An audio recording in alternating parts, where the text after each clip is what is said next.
Eh, what are you gonna do? We should be live right here.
All right, we're just getting organized here.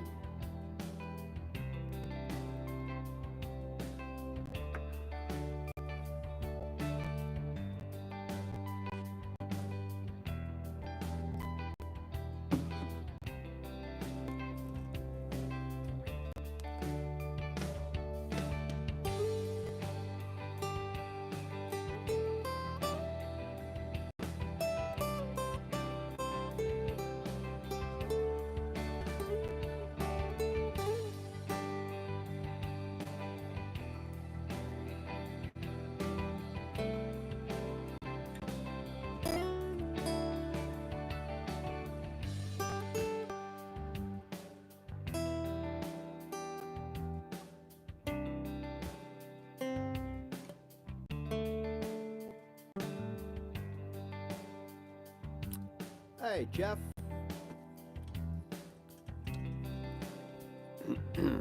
Hello, Jeff. Hello, John. Hello, everybody. We just got to stall a few minutes. I understand that there is a gigantic lineup to get into the theater for today's show, so we got to give people a chance to get to their seats.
All right.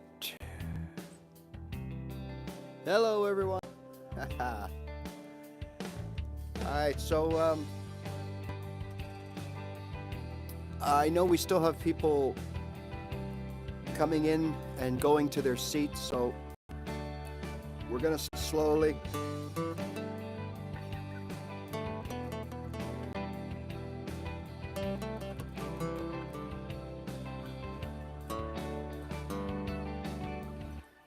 All right, so welcome. Here we are, another week. Now, I don't know where I know you're all from around the world and everything. Man, we having terrible weather here, like it's just brutal. So it's snowing right now. I mean, we, I can't remember the last time it snowed. Well, I do. It was about 5 years ago, right in the same week. And I know that because I was starting my first summer retirement job at a golf course, and I was supposed to start April 10th, and it kept getting delayed. Okay, 2 more days, 2 more days, 2 more days, and I ended up until May 1st because we had like ice storms and snowstorms and stuff. So that was the last time. That was about, well, that was 5 years ago, well, maybe 6 years ago. And yeah, it's terrible here. So I hope it's elsewhere, but I do see that pretty much, everybody seems to be having weird weather this year. So we're one of them for sure. Today, now, also, look, the last few weeks here on Thursday, we've been doing, we've been doing a lot of like really technical stuff, to be honest with you. And some people are asking about it, and some people, I know it's not your thing. Um, and so we're going to stick to the basics of playing guitar. Um, Geez, you're mowing lawns. Nice. It's out drinking Guinness with his Speedo on, out on the back porch so all the neighbors can see. That's what Dermot's doing. And I'll bet you Jeff is suffering a little bit along the East Coast. I don't think the weather there is been all that good either. I watched the baseball game the other night from the last few nights from Boston, and it's pretty nasty in Boston. Yeah, it's cold here too. Yesterday was minus 12 with the wind chill. Well, that's our minus 12. So our minus 12, I'm not sure the math, but that's probably around 10 degrees Fahrenheit, I'm thinking. Oh, you're watching the Masters. Nice. Nice. Um, yeah, that starts today. Absolutely. Yeah. I was watching a little bit of the par 3 tournament yesterday. I don't watch as much golf as I used to, and not for any real reason. It just, uh, 78 in Memphis. Nice. Man, that sounds like a song title. It's 78 in Memphis today. I'll be 78 in Memphis, or turning 78 in Memphis.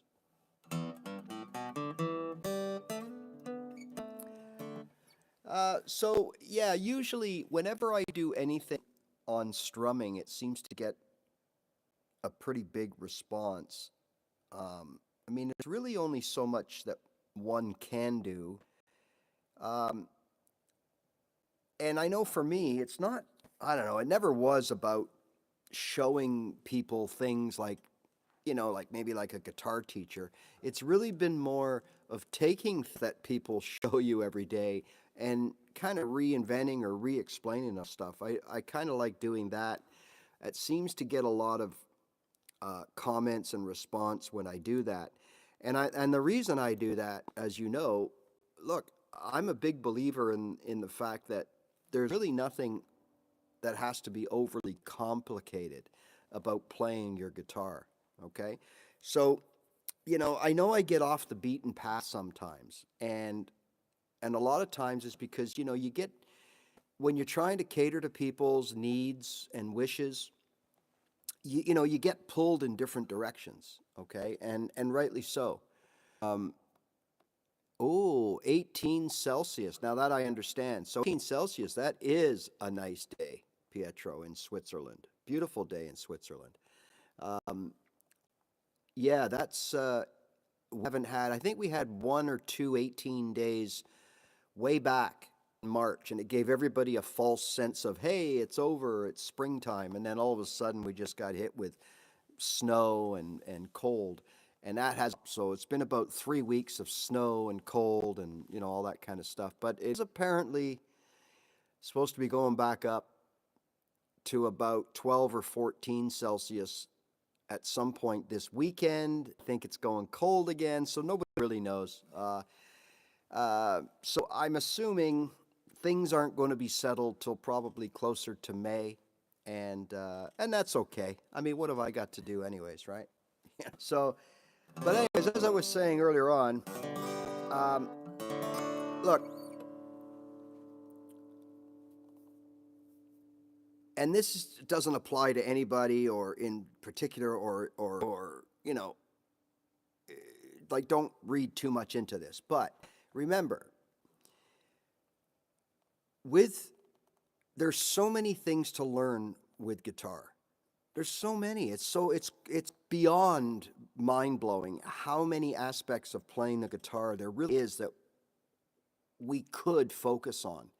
So half of the battle, more than half of the battle, and I've always told you this, probably 3/4 of the battle is trying to figure out, what should I be doing? Like, where do I start and where do I go and what should I be doing? Well, the answer to that question, again, I've said this many times, the answer to that question depends on you, right?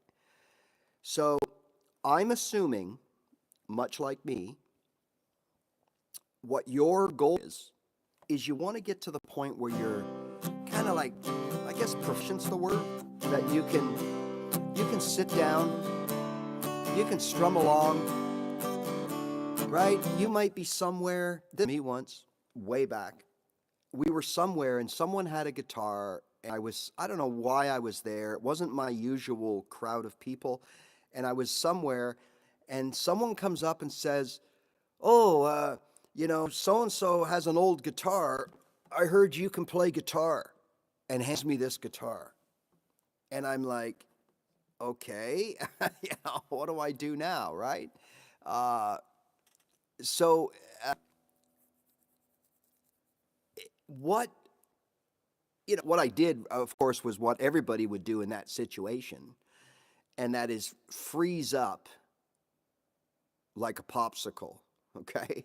And I didn't know what to do. Now my mind's racing. Oh my God, what song would I play? They're going to want me to play a song. What song do I know? Do I know this? What should I play? And my mind is just racing, right? I didn't know what to do. So what I did was I just sat there and I just started playing chords like this, right? That's all I did. And you know what? The beauty is when you're around a lot of people that don't know anything about guitar, they're going to hear you do this and they're going to go, wow, this guy's a really good guitar player, right? And that's the times that you realize, well, you know what? To these people, to this group, I am a guitar player. Like, they don't know any better. They don't know that I only know 1 or 2 bar chords and that I still have trouble playing my, or they don't know that I'm still working on my first scale, or, nobody knows that stuff, right? They're judging you by what they see right there in that second. And what they was me sitting there going like this. A go-to strumming pattern, which is generally down, down, up, down, down, up, right? And just changing my way through a few chords. Now, if I really wanted, maybe there was a guitar player watching me or somebody that's learning guitar or something, I might do something like this.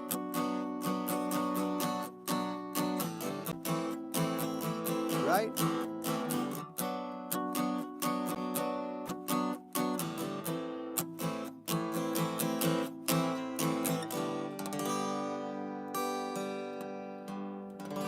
And there's my little, all right, someone else's turn, okay? All right, so why am I sort of telling you this? Or we talking about this? Is because, look, it's not about all fancy things that you know how to do, right? And I can't say this enough. Let's look at what we have to know and what we have to do in order to do what we wanted to do when we originally decided to pick up the guitar. And that is play some songs. I mean, I don't know any other reason. Like, I don't know if there's anybody out there that says, you know what? I am going to learn guitar so that I can play every scale that's out there. Or I'm going to learn guitar so that I can play only triads. I mean, almost everybody I know, why are you learning guitar? Why do you want to learn guitar? I want to play songs. I want to make music. I want to write my own songs. Play the songs that I've heard growing up. I want to play my spouse's favorite song. I want to play because my friends all play guitar. Okay? And I'm pretty sure if that's the reason, your friends aren't sitting there only playing their scales up and down, or, they're playing songs and you want to sound like them and you're able to play cool songs like they do, right? So, you know, that's the reality. Okay, so I'm going to assume that none of us here all want the same thing. We just want to be able to play a song.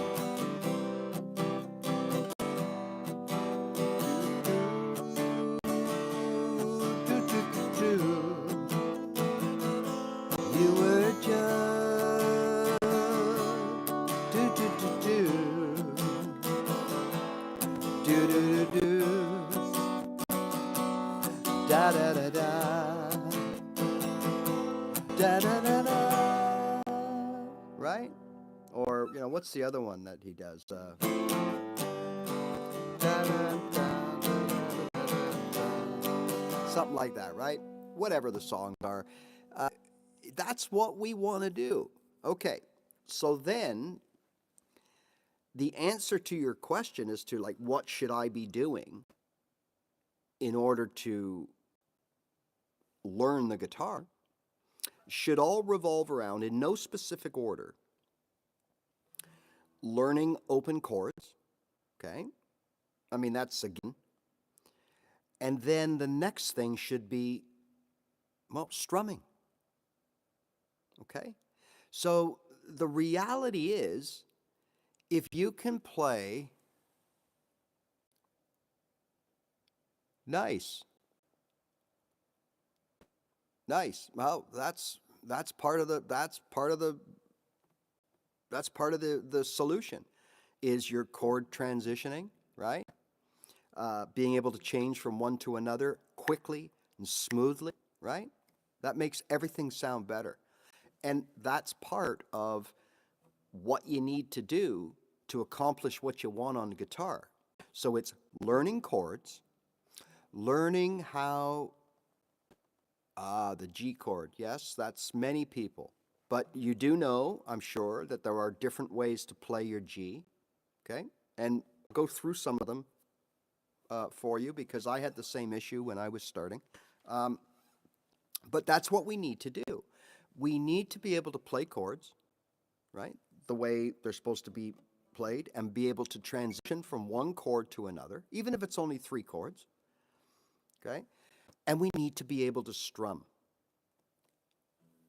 That's really it. If we put those two together, we can pretty much play anything on our guitar. Now, will it sound the song? Well, probably not, because we don't know how to play those little intros that have those intros. You know, the songs I'm talking about that have those little da da da da da, little lead ups and build ups and walk ups and walk downs. We can't do those, but we don't have to. We just start strumming the chords and start singing the lyrics, and everybody will know the song.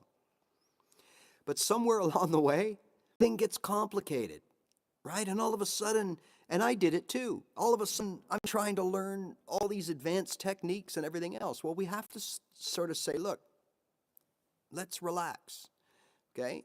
And just learn what we need to learn to play the guitar. And if we just get down to that and say, all right, I want to learn open chords and I want to learn how to strum. Believe me, That sounds simple, but there's so many variables and so many elements of just doing those two things that we could be talking here for hours and still not cover them all, because we have to look at things like Pietro just said. Well, I'm having trouble with a G chord. Okay, all right. Let's take a look at what the problem is and then try to fix it, because there are other ways to play a suitable, replaceable G chord. So I know for me, I learned my G chord like this. And from day one, it was always a hit and miss for me because this finger kept sort of in the way of the A string under it. And therefore, if that was the case, I'm technically what they call muting that note.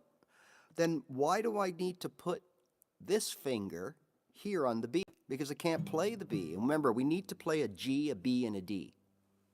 We have to play a G, a B, and a D. That's the notes, G, B, and D. We have to play them together, and that makes a G chord. There's no arguing that. So what happened to me is I kept muting out this A string, which was killing my B chord. So now I'm only playing a G, and I'm playing a D here, right? And I'll get my B down the road. We're still okay, right? Because we're playing G's and B's and D's. If you're having trouble like I was, and I have short fingers and getting this one up, a lot of times this finger, the undersized finger, would mute out here. So it'd leave me with a dead spin in the chord. So I started playing my G this way, like that. Okay, so I didn't even use this finger. And I put this finger, as usual, there. And I put one or two fingers, depending on my mood, depending on how comfortable I was, right? Either one of these, okay? So let's just take this one in its simplest form. So there's a regular G chord. We're going to take this finger off and just play that. Now, but what you could do is just... So I've just got one finger on that G. And I'm not strumming all the strings, because if I did that, this string here is an E, and there's no E note in a G chord. There's only a G, a B, and a D. Now remember that? That's from your triads lesson. So we can use things that we know, little bits of information, to say, hey, wait a minute here. Something's right, or yeah, I can do that. And you can be a G. Now the official... Don't quote me on this. I'm not very good at all these official technical chord names, but I think you might find this called a G6. Something like that. But it's a G. I mean, if you're playing a G, a D, and a C, and you play your G this way, nobody is going to know. Nobody is going to care. Hello, Mr. Super Side Winder. Nobody's going to care if you play your G that way. So that's one way to play your G. Now, depending on what you're like as other chords, if it's like a G, C, D thing, then may I suggest, we'll go through it very quickly, this what I call the add 9 box. And that's a little pattern that there's all kinds of songs that use this. But not only that, you're able to play G's, C's, D's, a form of an A and a form of an E minor without 2 of your 4 fingers. I mean, that's easy, right? I call that the add 9 box. And we all know it as, probably the big chord we know is C add 9. And that's where that's right. You plant your 2 fingers here on the first string and second string of fret 3. And now there's your G and second string of fret 3. And now there's your G. So it's the same G, but you're adding an extra finger of the pinky. And that works because that makes it a D note. And a G, B, and a D is what we're after. The pinky is fretting a G. The ring finger is fretting a D. We have an open G string, an open D string, a fretted B, and a fretted G. So we only have the notes E, B, and D. And as you know, if you want to be theoretically perfect, you know that those are the only three notes that are in the G chord. E's, B's, and D's. Whether they're open strings or they're fretted strings, they have to be G, B, and a D. So that's why if we choose to play just this one on the G note, okay, we can play this here. If we're muting out the A, which we naturally do when we play, then the A becomes irrelevant, okay? And then the next one is a D right here. So we can play that, and we can play the G. So you know what? If we just hit that one G and play the first 3 or 4 strings, well, I shouldn't say the first, but from the top, so 6, 5, 4, and 3, there's a G in my books. C, G, C, G, right? It's kind of a cheater's G. It's like, you know, you're only playing half of the chord. And we can do that. So now we have G with the 2 here, and then the proper fretting up top. We move everything down. We keep these fingers. We move everything down. Play the 5 strings. That's a C. Back up here for the G. Down here for the C. I know most of you know about this. I'm just sort of showing you there are different ways to play a G. So we could play our G this way, convert it to a C, and then we got some kind of an A, kind of a weird E minor, right? And I mean, there's all kinds of songs that have this little box. What is it? Bum, bum, bum, bum, bum, was it something I said? Da, da, da, da, da, da, da, da, da, da, da.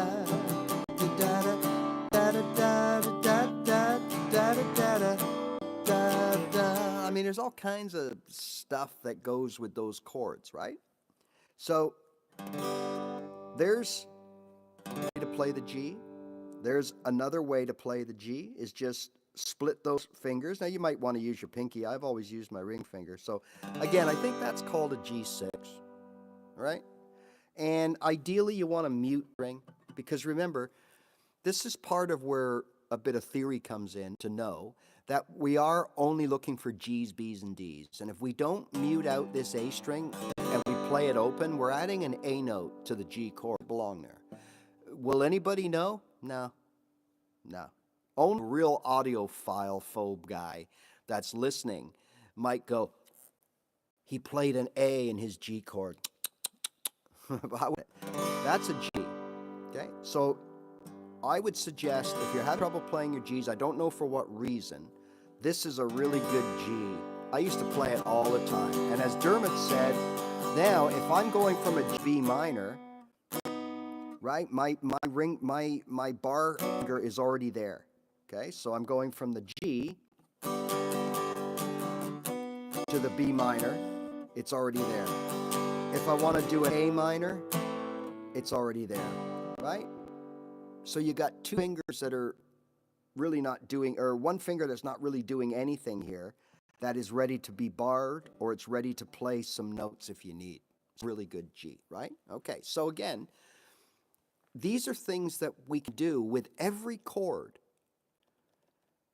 before we start worrying about all these other crazy techniques that we have to learn on guitar. So our initial goal out to play the guitar should be learn as many open chords as possible, learn how to fret them, learn how to play them in slightly different ways, even if it means changing the chord from a to a D sus2 or something like that, which, look, is basically this. There's a D.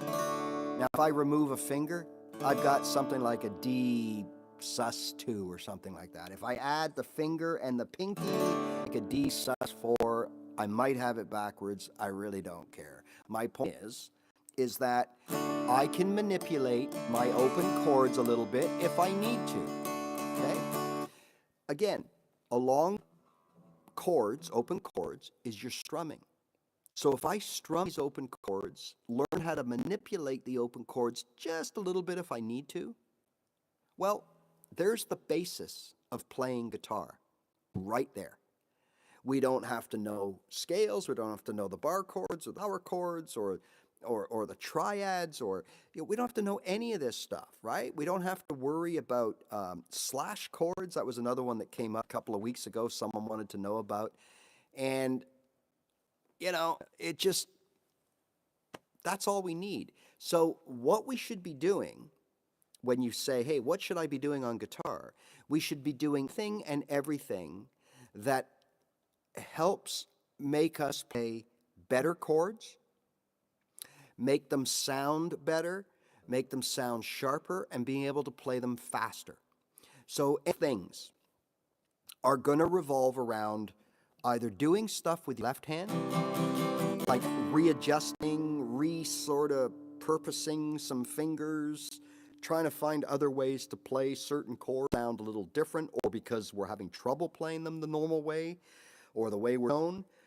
And the other thing should be, what are we doing with our right hand to make those chords sound like music? And as you can tell already, even if we just look at the strumming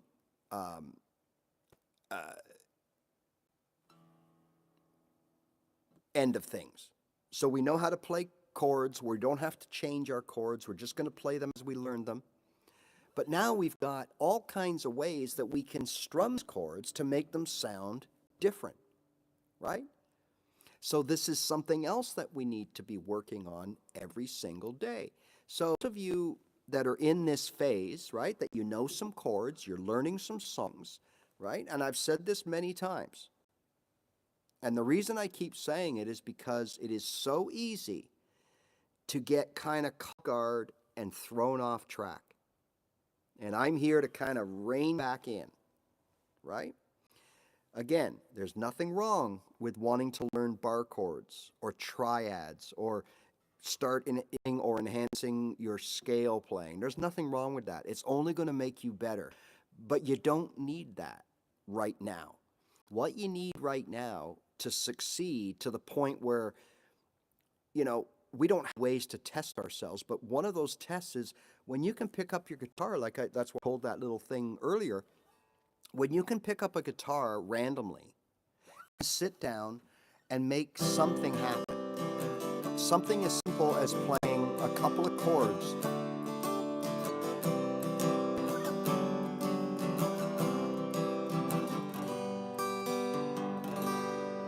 That should be your first goal, okay? And anything that it takes to get there. That should be what you work on every single day. Now, we normally do that by learning a song. So we pick out that 3-chord song, right? And we just sit there and we play those chords.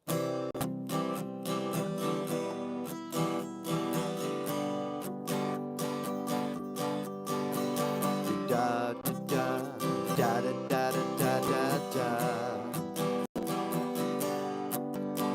Da da da da da da da da.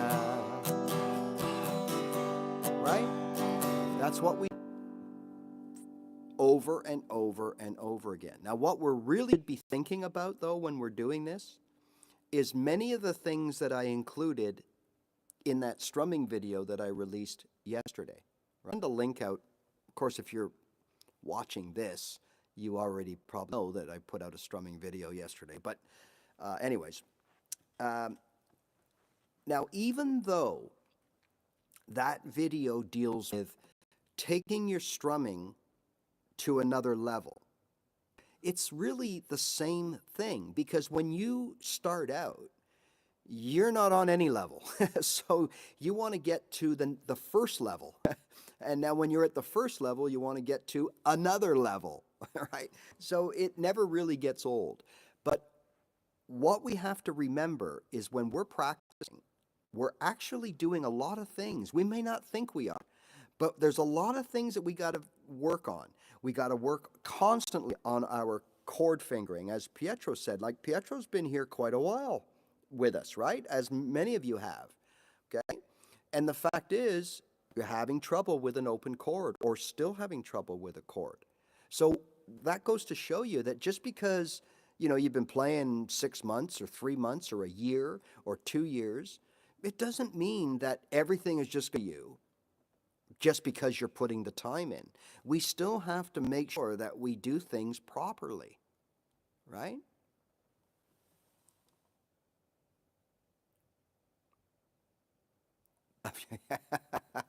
Well, okay, yeah, I guess, right.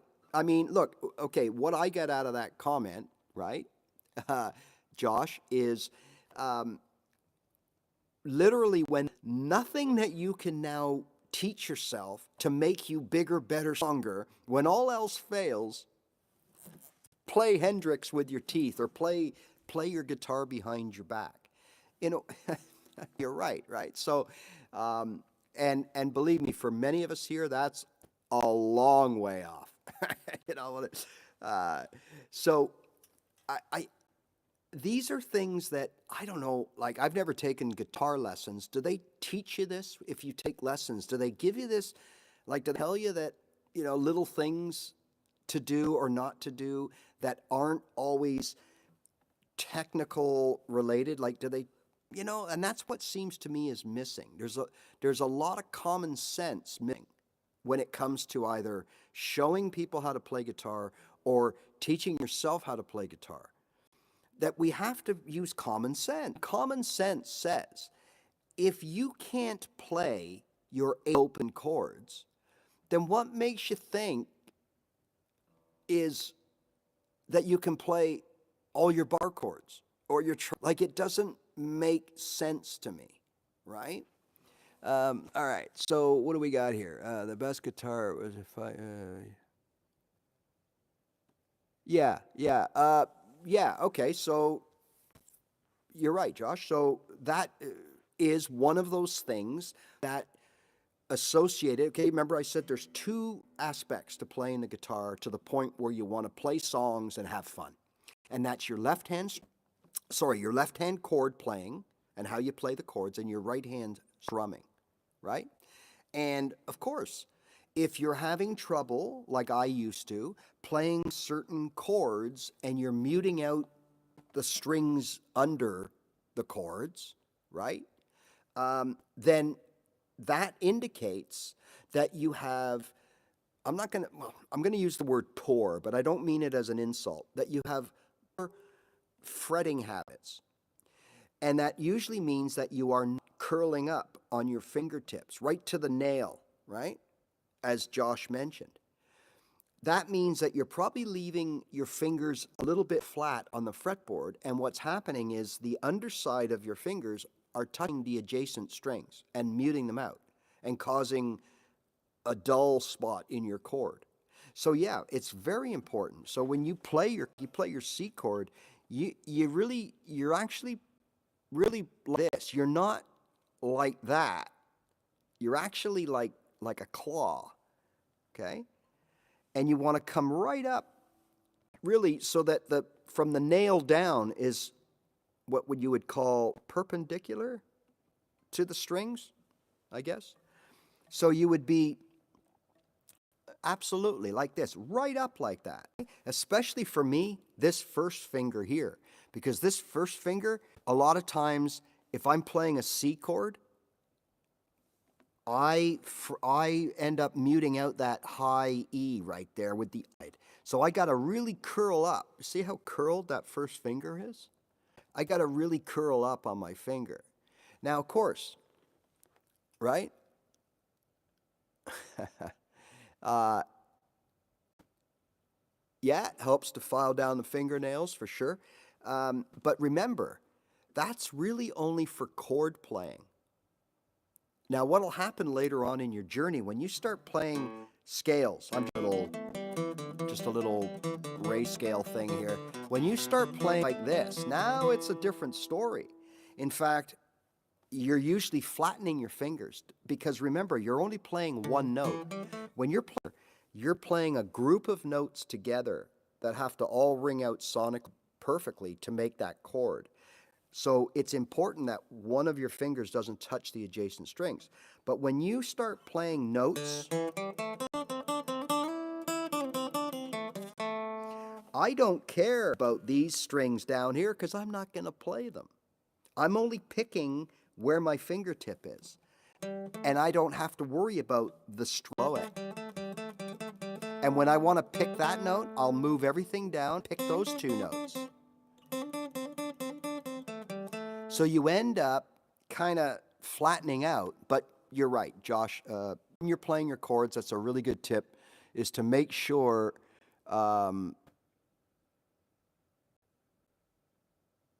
yeah, you could flatten it down for double stops and stuff. But I find, like, when I'm switching over, you know, if I start playing to a backing track right now and I want to play lead, like, I don't sit there and play with my curled up fingers anymore. I mean, I have, and I will the odd note, but generally you kind of take the bar chord approach and you kind of bring your elbow in, or I do, and that brings everything so that your fingers are pointing up like that, and then you can run your.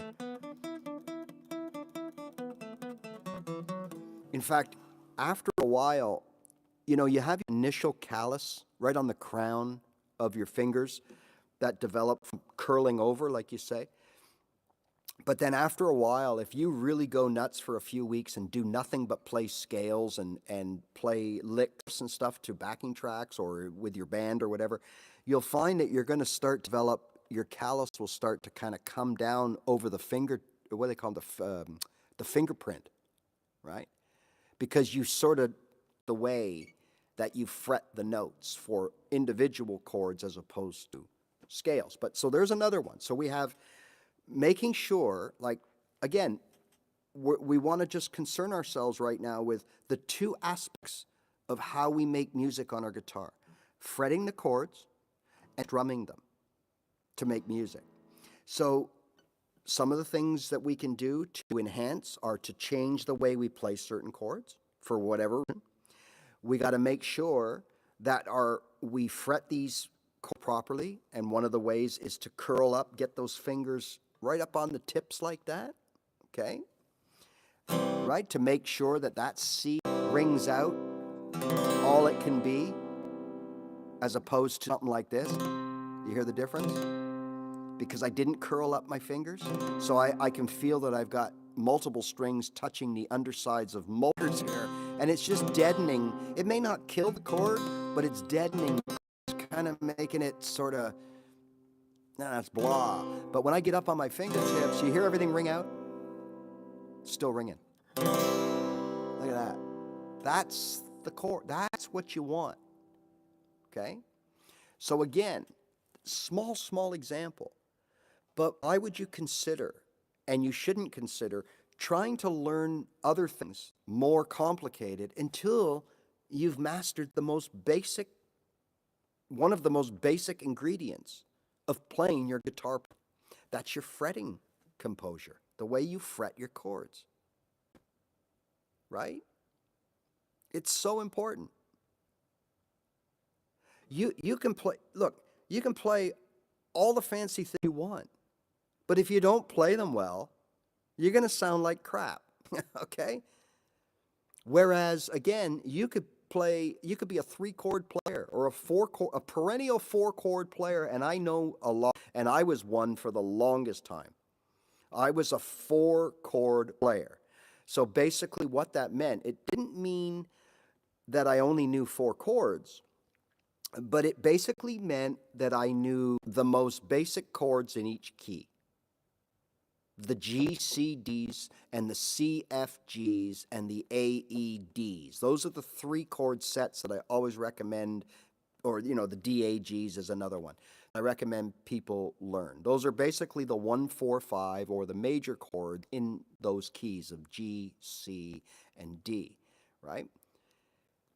Then you add, what I mean by a 4-chord player is in A minor, and you add in E minor. Now, I haven't mentioned the cheater F, because I didn't learn my cheater F till way down the line, right? So just by adding A minor, E minor.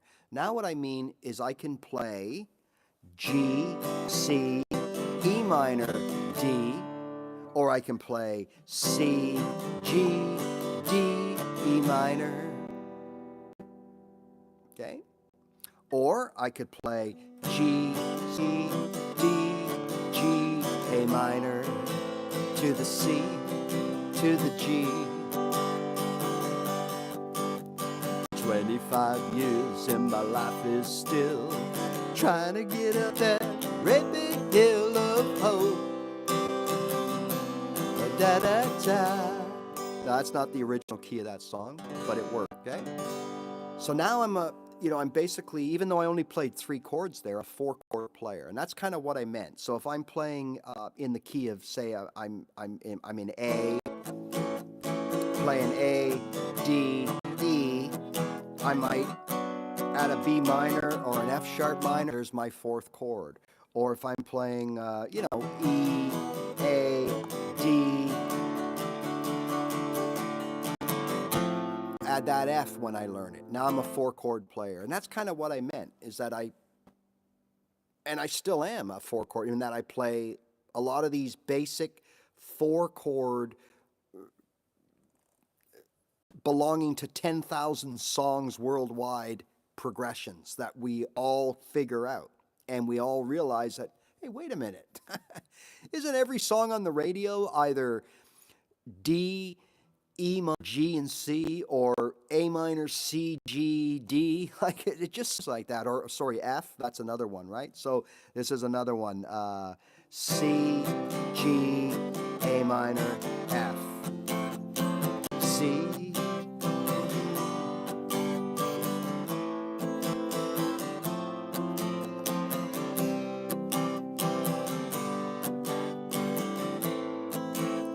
Like the amount of songs, we use a capo or not, that I can start spieling out the lyrics to just to the chord progression is incredible. So, again, what do we need songs and sound good? We need our open chord library, and we need strumming. And before we start talking about the strumming part of it,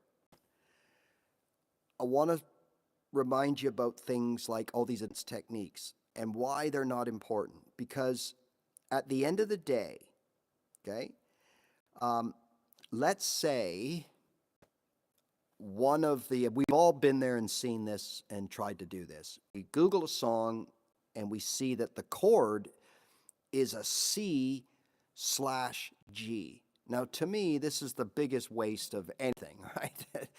As a beginner, to have to try to waste any brain power on. I'm already kind of, exasperated, and I'm having, I'm overwhelmed. And now I got to figure out what that means. And when I started and I saw it, I used to think what it meant was, okay, you got to play a C chord, but then you got to play a G right after it. That's what I thought it meant for the longest time. So I would see the C/D chord, and then it would go to, say, A minor, F, C/G. So what I thought that meant was, okay,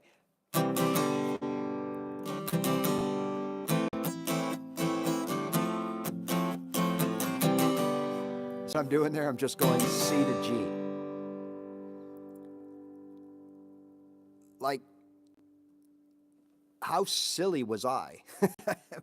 What it means, and I'm sure you guys know this now, what it means is it's a C chord, play a C chord, but add a G in the bass.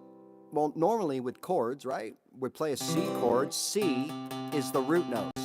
It's the lowest root note, is the bass root note of the chord, and it's always named after the chord. So C chord has a C root bass note in it.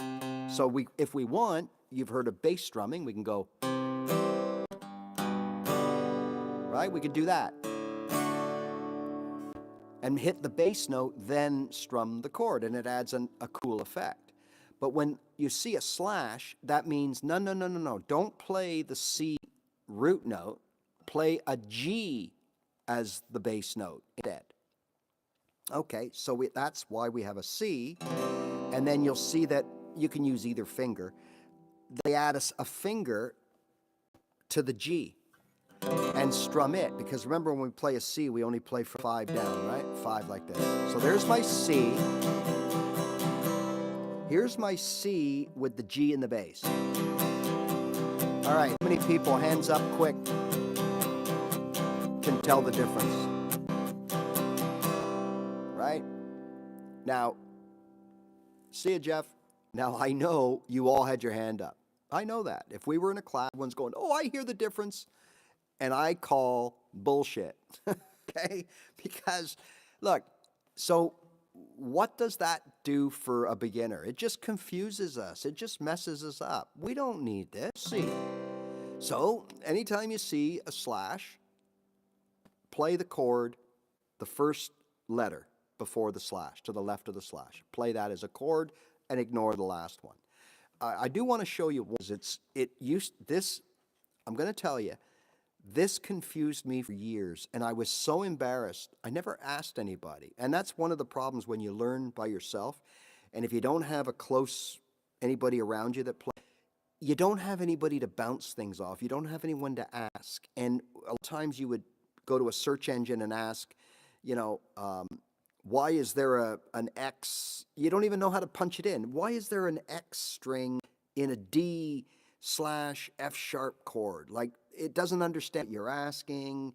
You don't know what to ask, right? And this used to mess me up.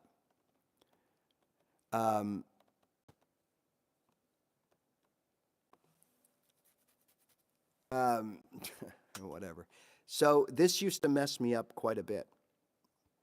Why is there that X there? So the chord I'm talking about is a D/F#. And that for years used to freak me out. So what you see in the volume or in the tab diagram is there's your D, okay?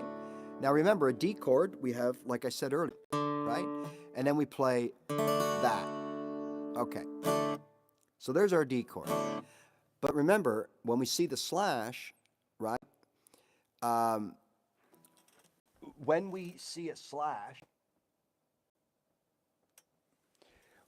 that tells us to change the bass note. So that's what we do. So in this case, we see a D/F#. So we got to change from the D to an F#. Now we have an F# right here, okay? That's actually in the D chord.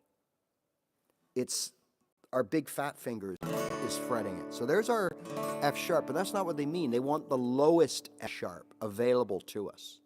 And that would be this one right here.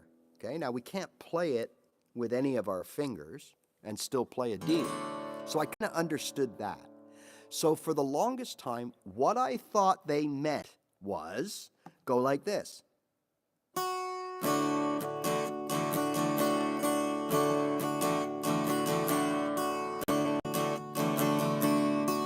So you see what I'm doing here? I'm picking, just like if it was a C, and I bass pick, or a G, and I bass pick. What I'm doing here is I'm bass picking the F#, and then playing my D chord. Now, I suppose, technically that's correct. I guess. I don't know. It is an F#, right? Okay. But again, they want the lowest F# available, and that's up here.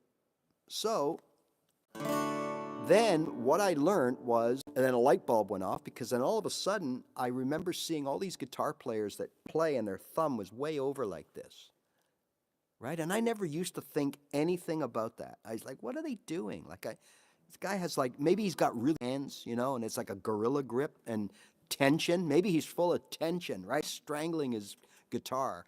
But really, more often than not, what they're doing is they're using this to fret a note on the string here. So in this case, D with an F# in the bass. There's the F#, okay? So now I got F# and D, right? Like that. Okay, that's what they mean. But then why is there an X on the 5th string? On the 4th string, there's an O, meaning we play it. Okay, that makes sense because that's an open D, right? And when we play a chord, we play the open D and the fretted strings. So I'm thinking, okay, so we must have to do this. Skip that and come down. Oh, okay, that's what they mean. And for years, I thought that's what I had to do every time I saw a D/F sharp. So there's a couple things we can do. And when you know some theory, like as soon as I understood theory, this is when this problem went away, because I knew right away what this was all about. Up until then, no idea why there was an X there, right? In other words, don't play this note, but play the string above it, but then don't play this and then play the strings below it. Like, blow me away. All right, so when you look at it, a couple of things. As we're fretting the F sharp with our thumb, we can just take it a little, just bend it down and mute out that A string, so it's not making any noise. There are, excuse my guitar buzz, but it is time for a setup. There's my F sharp, and there's my muted A string. There's the one with the X on it. All right, so now when I play it, you know what? I don't like it, because like it just sounds, it makes it sound like I'm making a mistake, like I did when I first started learning my C, my G, and it sounded like there was flat spots in the chord. Didn't sound right. Well, that's how that chord sounded to me, until I realized, well, wait a minute. Okay, we got an F sharp, but we got to skip that string. If we just played the string is A. And when we look at the D shape and the notes of a D major chord, we got an A, we got an open D, we got a fretted D, and we got an F sharp. This note here, open string, that has an X on it, is an A. So remember when we play our G, and we have one G here, a B here, a D here, a second G, a third, or I'm sorry, open D, a second G, a second D, is my point, and a third G, all within the same chord. So why can't we have the same for this D chord? Slash, and the answer is we can't. We just play all the strings and let that A ring out loud and proud like that, okay? There's our D/F sharp chord. Done. But that was complicated. I mean, that used to freak me out. And these are the things that really can stump up a beginner if you let it. In the first 6 months or so, these things, your purpose in the first 6 months of playing guitar, in my opinion, and what I did, was make sure you learn to play properly your open chords and learn how to strum them. All right? Don't worry about stuff that we just talked about. I only showed you that to show you that it really, at the end of the day, it's irrelevant. It does not matter how you play that chord. Okay? Just play a D. Forget the F sharp slash thing. Just play a C. Forget the slash G. And there's others. There's A minor, G. There's all these slash chords. Okay? Do yourself a favor. So now we shift over to the right hand. What can we do every single day to improve our chords and make our chords sound the best they can be? And that is work on our strumming. Okay? So there's two halves to this, in my opinion. The video that I released yesterday, that is going to be part 2 of your strumming adventure. Because before you can do part 2, you got to be able to strum. You've got to have some level of confidence and efficiency with your strumming. So this is something that we need to take seriously every day, right? So we pick up our guitar, whether we're using a song to refine our skills or we're using a chord progression, it doesn't matter. At this point in our journey, it doesn't really matter. they're all chord progressions. Until we add lyrics and until we really get our strumming down pat, we're just playing a chord progression. So what we could be doing every day, and the beauty of this is that we're able to work on both at the same time, is fret our chords and strum them. Now, what I would recommend doing is have a go-to strum, okay? It could be down, down, down, down, up. It could be down, up, down, you know, whatever. Whatever your go-to strumming pattern is, okay? Because what we're going to do, that strumming pattern, to develop our touch and our feel. Now, this is something I talk about a lot. And a lot of us, well, we don't have it. We kind of have it. We sometimes have it. We have it for certain songs. We have it for certain chords. But we don't have it all the time, right? Before we can get fast and play 16th notes, second notes and all that, we have to be good. We have to be able to strum our basic stuff before we can strum it faster. So every day, right, that we decide to practice or we practice and don't know what to do, really, we should just be playing a song or a chord progression. Yeah, it's still that lefty thing, I know.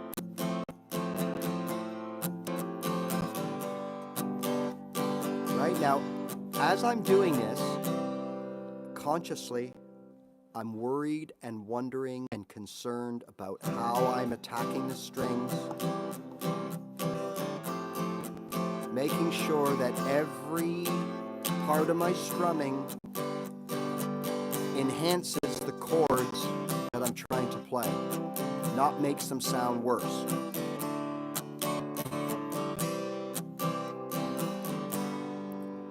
My pick is moving around on me a little bit, okay? Now that's natural. Especially in the first year, especially in the first 2 years. Heck, my pick still moves around once in a while. The only difference now is I'm so confident and comfortable that I can fix it on the fly and you'd never notice, right? But when you're starting out, you know, you lose control, pick a little bit. Next thing you know, it's on the edge, it's sticking up like that.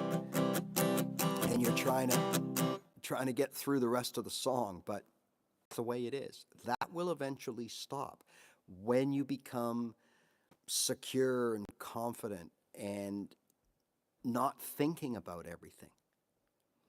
There is no, and the point of all this is there are no lessons, or there is no one lesson that can address that. That's got to come from you. That's got to come from within. And normally with most people, that's from repetition. The more repetitious that we are, the better we get at something. And there's really no lesson. There shouldn't be a class to say, okay, let's be repetitive. Like some things are just common sense, and I have to do this every single day. But what I need to be thinking about is the act of doing it, right? So even though I only know one strum, right? Down, down, up, up, down, up, down, down, up. I'm going to use that strum to constantly working on my attack, making sure that my pick is smooth across those strings, that I'm not getting any of that going on, right? And that my chord changes are crisp.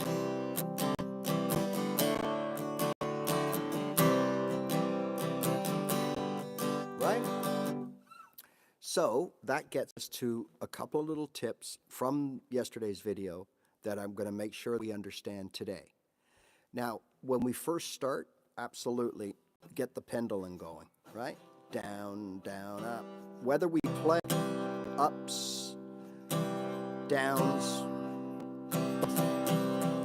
get the elbow moving. That's what you're taught. And that is so true, right? That helps us develop a sense of rhythm, a sense of early timing. We're starting to get our inner metronome going. 1, 2, 3, 4, 1, 2, 3. we're counting, everything's going good. We might be a little bit brash on the strings, but that's okay. That will come with the repetition. Now, there comes a time where that's not good enough anymore. And I'm just going to give a couple of reasons. First of all, with an enhanced pendulum-like movement like this, I still play like this many times, depending on the song and the strumming technique that I need for that song.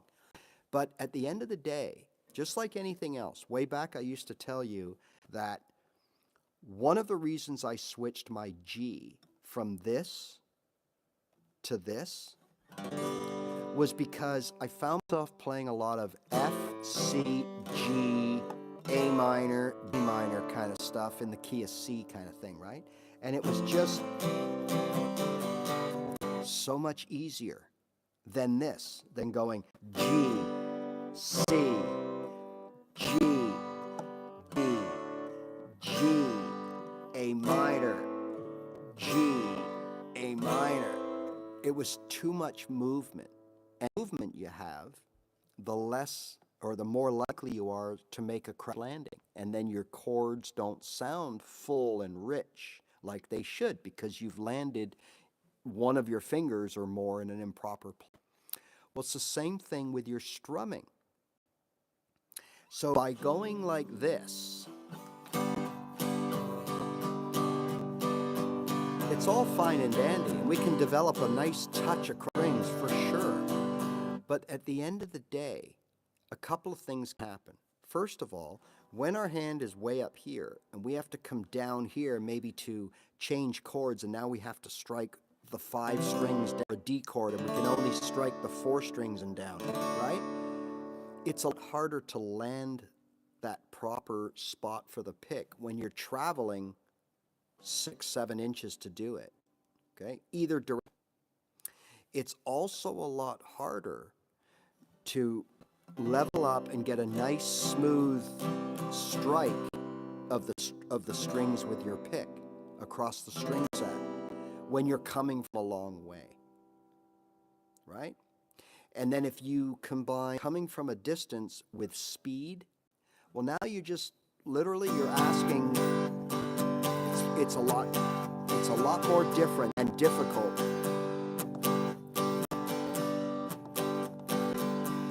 to constantly not only hit the right strings, but to make every strum sound the same. It's very difficult to do. So, here's what I did. Replace the elbow with the wrist. Okay? We're not doing this anymore. Okay? So we're going to use C, G. There's the way we have been strumming. That's the way we've been taught to strum. Okay? Now, if we replace elbow with the wrist, or make the wrist the new elbow, okay? Now we got this.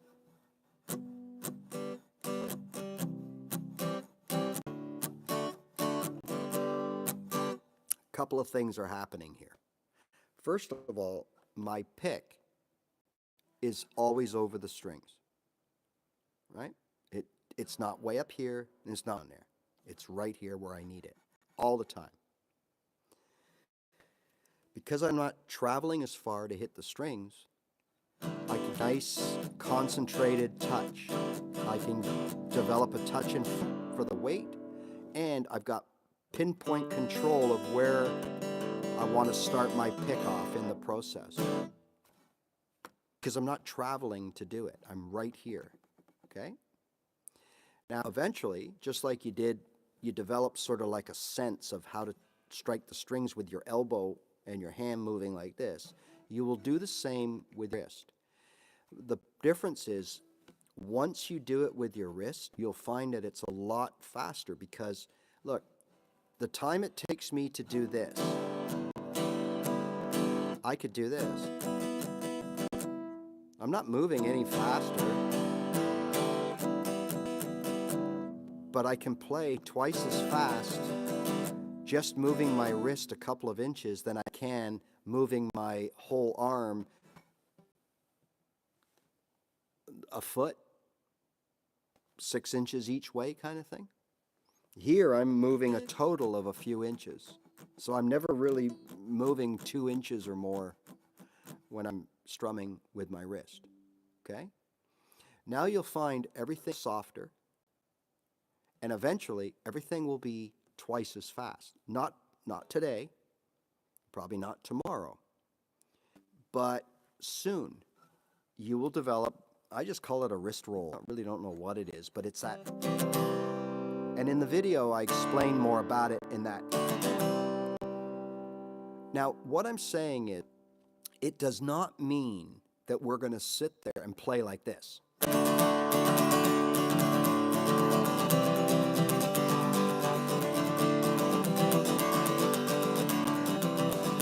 What I'm saying here. You could if you had to, right?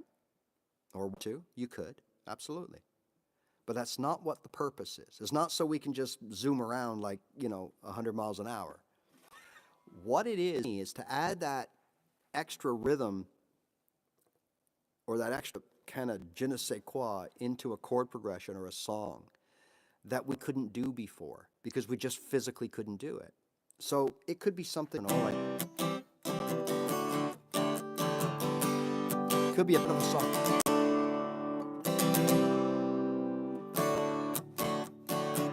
Regular,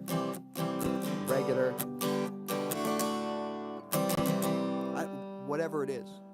It could be a part song. It could be changing to a bridge of a song and you need that little extra.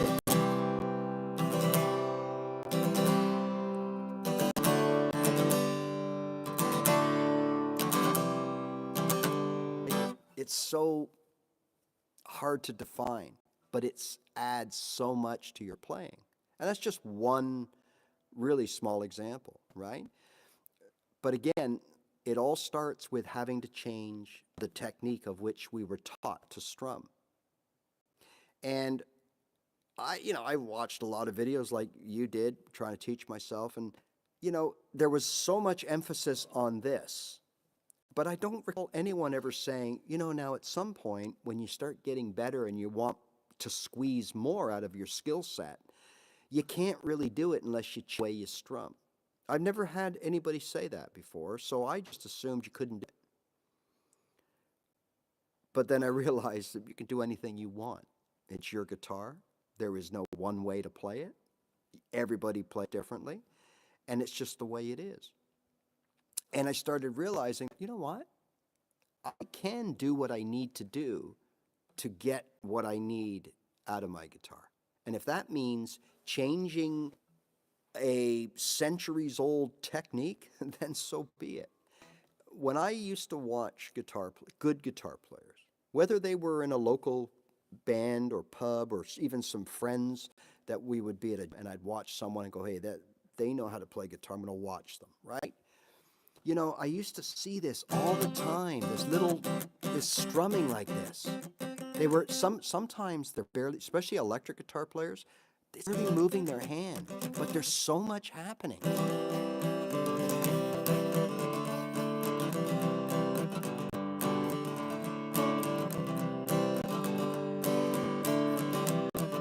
Why is that? Why aren't they doing this? I swear I used to say that. So I'd only been playing a few months and I used to go, why aren't they doing this? Why don't I see him doing that? Why doesn't she that? More often than not, better the guitar player, whether it was acoustic or electric, that I thought they were, the less I would see this hand go. And when you watch the good ones, it's almost as if they have it's almost like a bass player approach. Like got their hands cemented and it's just one or two fingers making all this noise. Watch Jeff Beck. You never see Jeff Beck doing this. You never see him doing this. You see my point? And I used to wonder why. Of course, they're playing a different style. They're more note orientated or triad orientated. Okay, just playing 2 or 3 notes instead of the whole chord. I get that. But, there's a lot of chords that we don't have to play all 6 strings. And yet still people are doing this. So Don't think that you can't do your own thing, because you can, right? But I'm just sort of pointing out that at some point, unless anybody here has a better way or another way, at some point, you've got to redefine this whole philosophy of right hand. You got to streamline it so that you can get faster and smoother and quieter and more precise. And I just couldn't. So in my opinion, I know what happened to me, and in my opinion, this has happened to many of you that maybe have been playing a year or more and feeling that you're not sounding, or you're plateaued off and you're not going to the next level. I feel that for most of you, it's going to be a combination of two things. It's going to be the way you're strumming and that tension word, right? Tight. That's it. And the old expression is dance like nobody's watching. And in a way, that's true. And I know there's so many of you probably, and I do it too. I do it too. Like, I've been recording myself for quite some time because I believe way back I started knowing that, hey, if I can't watch myself, I can be the best, and I can be, I may not know how to play guitar, but I've been listening to music and watching musicians for a long time, since I was a kid. And I may not be able to do it, but I know when something is right or wrong. So I started recording myself and listen objectively, right? Because that's the best way to really, figure things out. And I can remember, like, even just not even playing a year, but I could play some chords, like a certain chord progression that was pretty good. And I can remember sitting there by myself, just warming up and thinking, wow, do I ever sound good here? Like, I'm sounding really good. And then I lean in and I hit record on the recorder, and then all of a sudden you hear the difference?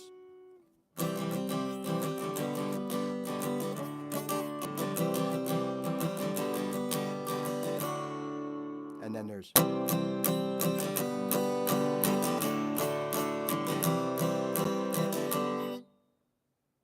there's a big difference. Both are right. You're doing the right things. You're strumming, you're fretting your chords, you're transitioning, but one sounds robotic and harsh, and the other one sounds more smooth and flowing. Right?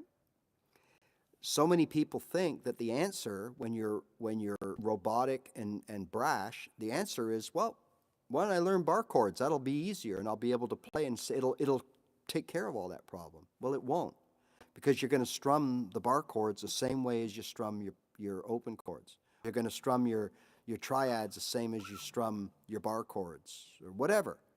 It's not going to fix it.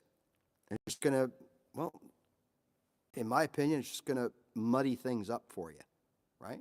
You're much better to figure out how to play your open chords smoothly, seamlessly, and properly. Get the most out of them. Then switch and use the same strumming techniques.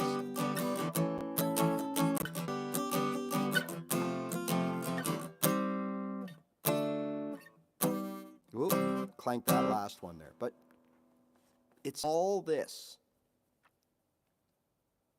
right? This is a huge part of the equation. But again, nobody seems to address that,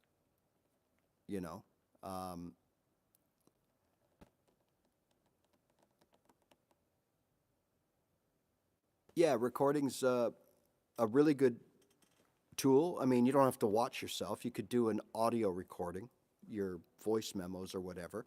Be objective, and also, first of all, make sure that if you're just putting your phone up and hitting record, that's cool. But make sure, you still want to make sure that you make yourself sound the can. So meaning, you don't want to be too close. Don't have your phone here, a foot in front of the sound hole, and you're strumming. Like, it's just going to come out overwhelming, right? So keep that in mind. Like, if I would take this microphone and put it right here and start doing my thing, like, you'd all be like, oh. like it's, it doesn't sound right. So make sure when you record yourself that you take into consideration, what are you using? Are you using a top level auditor? If you are, then, you might give it a little space, right? You don't have to be right up here. Like iPhones are great, but if you're too close, they can sound really, really gnarly. Experiment with it, okay? And once you find your sweet spot, there you go.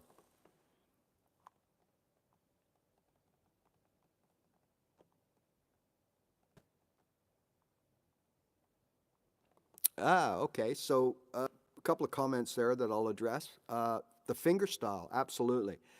That changing everything that we've about today is everything related to playing with a pick. So, of course, if you don't play with a pick, things can be a lot different. And I've often told you people when I put down, I wasn't happy with how I sounded. I'd been playing a few months, 6 months ago, and I wasn't happy with it. I was too loud, and I was impatient, like we all are, and I just didn't know, like many of us don't, that it was going to take time. So I kind of panicked, and I put my pick down, and I started just playing my chords with my thumb. And of course, right away, I sounded a lot quieter and smoother. And I thought, oh, I have found the Holy Grail. Well, yes and no. It's a completely different philosophy, right? It has its pros and it has its cons. And for me and for many people, the cons are the volume. So when I was heavily into finger style, not necessarily an official Travis picker, just playing without pick. That's what I call finger style, right? Okay, so I've been playing this for a few months. I started going out to jams and stuff, and I would sit down, and they would start playing, and I couldn't hear myself. Never mind anybody hearing me, I couldn't hear myself. I don't realize the volume that's created with other people playing guitars when you're just sitting in a room by yourself, because you can hear everything. But when you're in a bigger room and there's 2 or 3 other guitar players and there's people milling around, talk like that, and you got a coffee machine going off or noise in the background, people can't hear you without a pick. That's the problem. But when you're sitting on your own, man, I can relate, Pietro, because it's something that I do all the time. And one of my preferred ways, and then I'm going to jump back into the other strumming, but one of my preferred ways to play my guitar, I would say the overwhelming majority of the time that I pick a guitar every day, I start without a pick. And I might do something like this.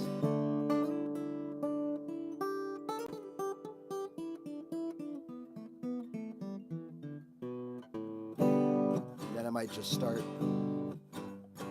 And when you're alone in a quiet room, man, this sounds great. And then I use a variety of techniques to kind of add a little oomph to it. There's the nail run, right?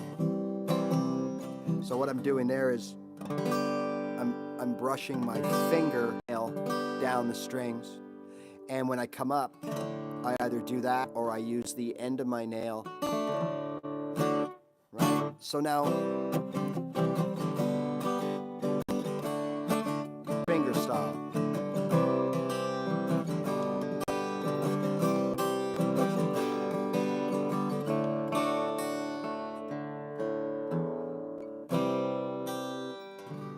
Right? Or any nation thereof. And it's amazing. Right? Which leads into a question. What strumming pattern was I playing? Right? So let's say we have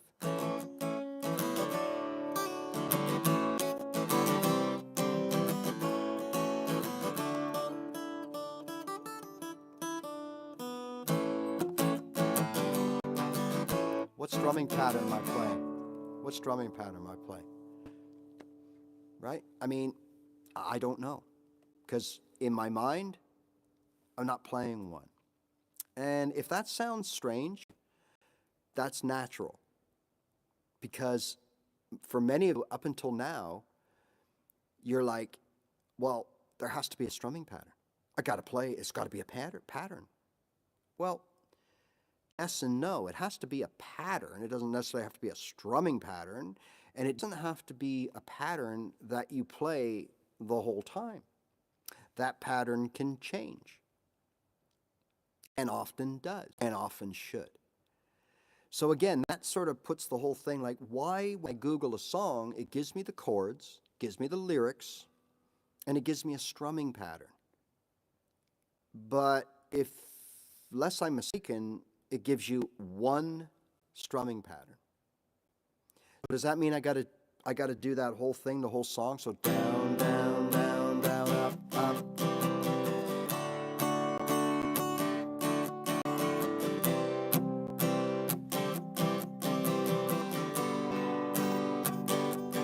And never stop, never play anything different? No, not at all. So again, the strumming pattern they give you on Google to play a certain song, just use it as a template. Use it as something to kind of get your head around things, okay? You know, there are so many songs that, there are parts of a song that 2, 3, 4, 1, 2, 3, 4, 2, 3, 4. Is that a strumming pattern? What I was doing? Like, you see what I mean? There's a lot of that. So, to me, I've always said, and this is going to sound, I know it's going to sound a little, I don't know, like cliche or what do you call it, cheesy. Your strumming pattern or your rhythm that you put to anything that you play should always come from here. Not a sheet that says down, down, up, down, up. All right? So even if you start with that, I don't know, down, down, up, down, up, down, down, up, down, up, down, down, up. All right? We morph that into this. Is that what I'm playing?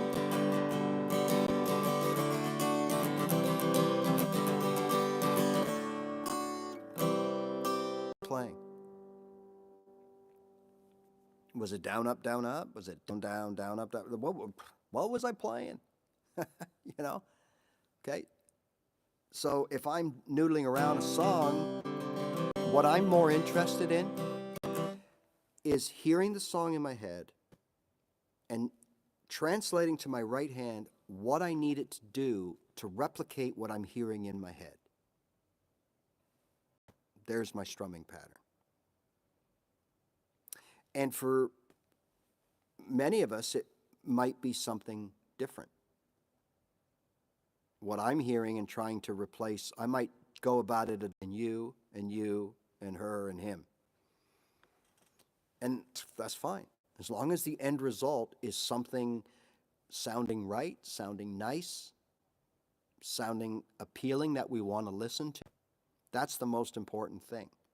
And I'll leave this subject because I want to address the equipment thing.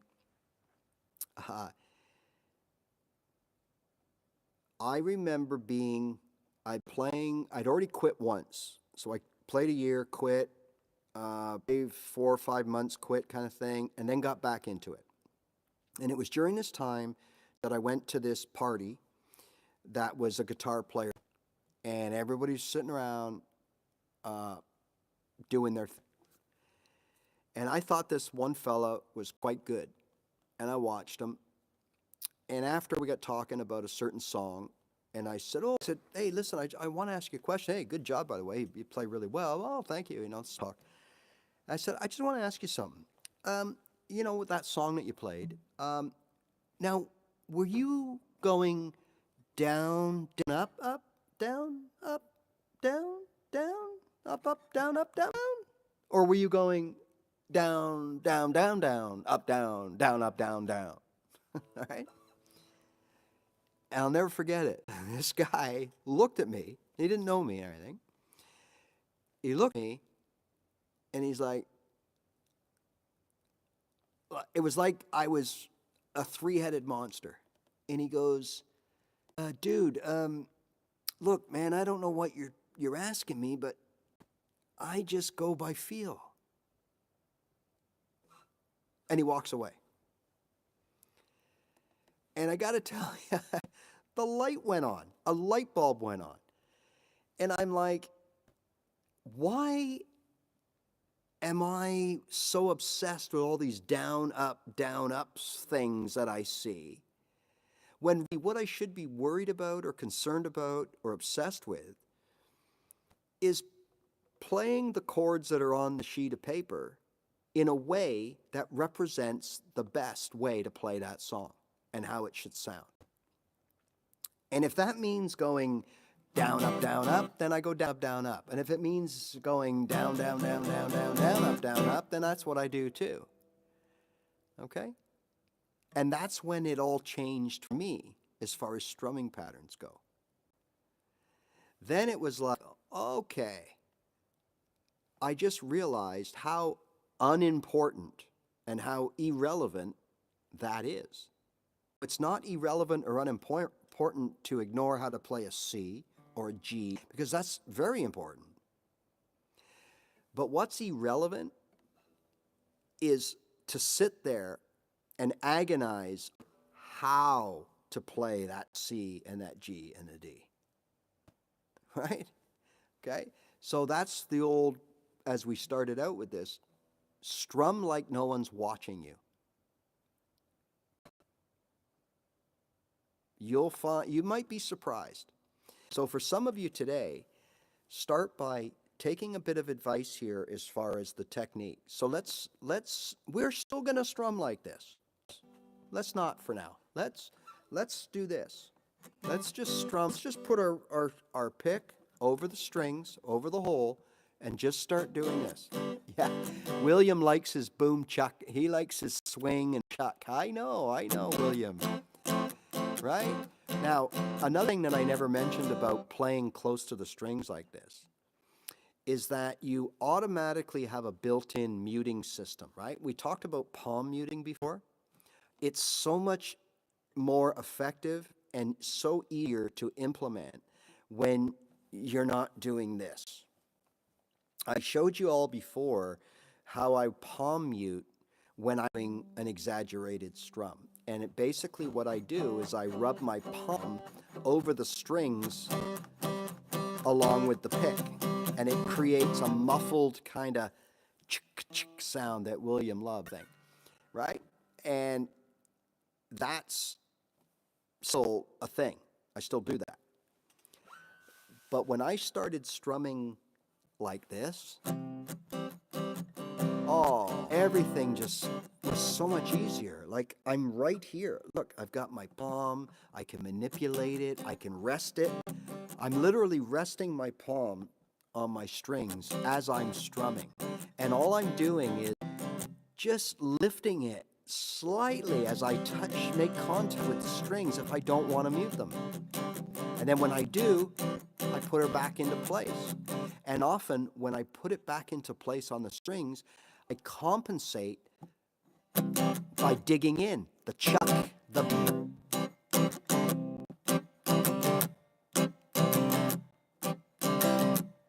letting out what I want to let out and closing it off when I want to. Now, there's no technique for that. There's no, okay, do this exercise. It's not. It's doing it and doing it all the time and starting to figure out when and how and when to loosen up, when to apply more, when to not have any at all, when to let the pick do its work. Now, I find right now I'm not muting, so when I'm not muting, right?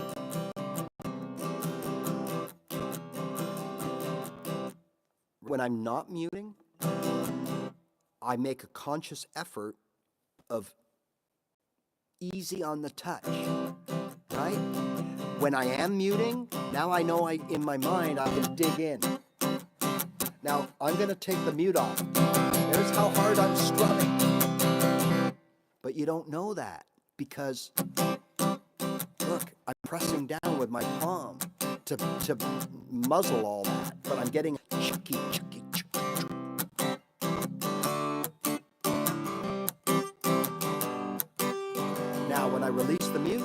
release the tension on the pick. No mute going on now. This is all just touch on the strings. There's that quickness that we need. A little bit of arpeggiating. There's the mute to end it all. I mean, if we documented everything I just did in that last 10 seconds, I mean, would it be helpful?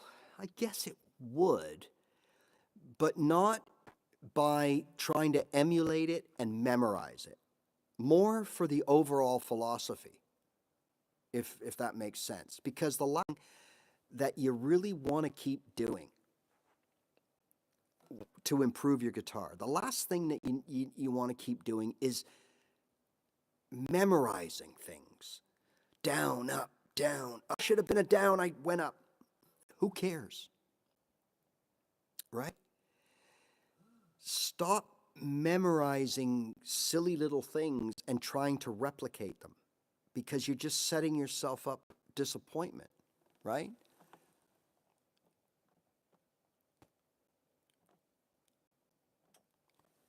See, Pietro, that's exactly right. Sometimes you get lucky and you can achieve, something, the feeling, following a pattern, right? Yeah, absolutely. Sometimes, like, I know, especially for me, it was this one here. It was this one always, I just liked this one. It always kind of made me,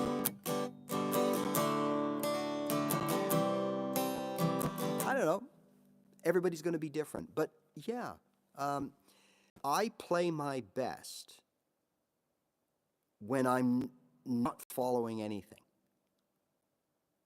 Okay? So, I mean, I don't know if this is... Are you one of those people who think they're too old to learn how to play the piano? Or maybe you're one of those people who have tried to play the... Let's see what we got here. All right, so we got a good thing here. We got a C, A, F, G going on.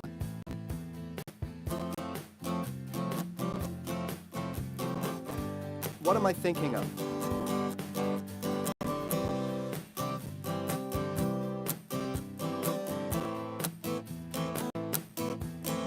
The strumming is reflecting what I want this to sound like.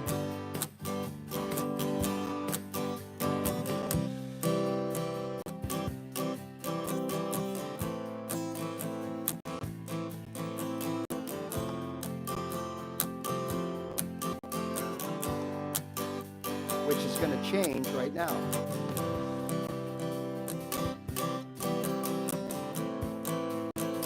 See, like we got to use our mind and say, like, what do I want this to sound like, right?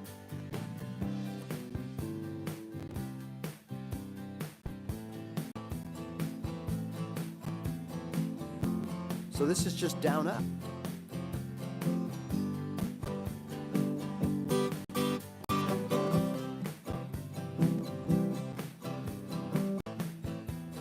This is kind of what sounds like to me. Or some might be hearing this.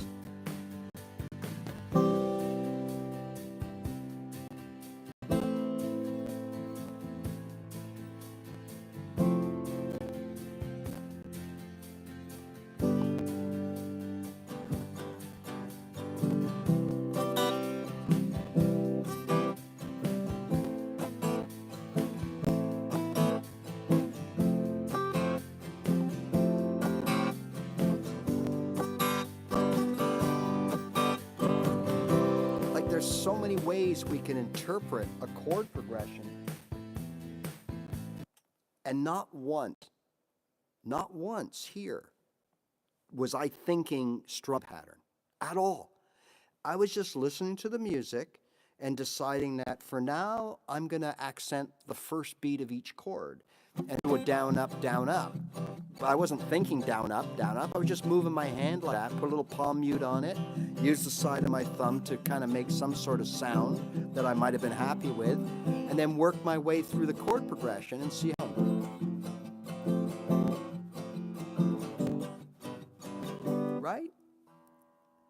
And some of you playing along might have taken that in a whole different direction. Ocelot boy. No, I'm sorry, I've never heard of that. But at least I'm honest. So again, for a lot of reasons, get hung up on the strumming patterns, right? You know, other than that,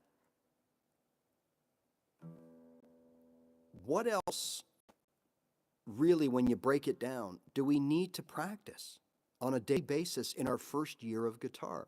Again, it depends what you want out of your guitar. But for those of us that just want to play songs, the only thing you should think about right now is fretting your chords properly, being able to fluidly change from one chord to another, and fretting them, or strumming them. That's it.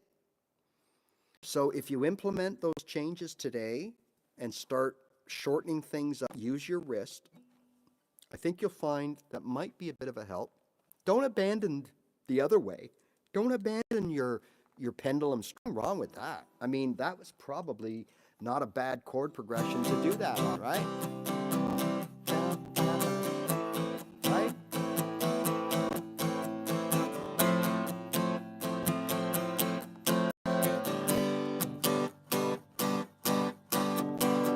The last chord there, notice I'm doing all ups, because in my mind I'm hearing like a dun dun dun dun dun dun dun into the next, and so that's the way I'm replicating, right, into the next chord. So again, you don't get that from a strumming pattern.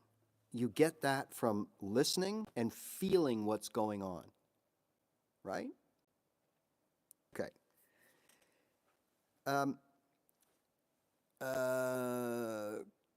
Kay Tate made a comment about gear. Yeah, recording gear and things like that. Look, there's recording yourself and then there's recording yourself, right? So what sure that I don't want people running out buying, you know, $1,000 worth of equipment so that they can record themselves. All right. There's recording yourself, which is what I'm suggesting, just to get an overall sense of what's coming out of your guitar, how hard you're hitting the strings. Because remember, here's another important point that I realized when I started to record myself.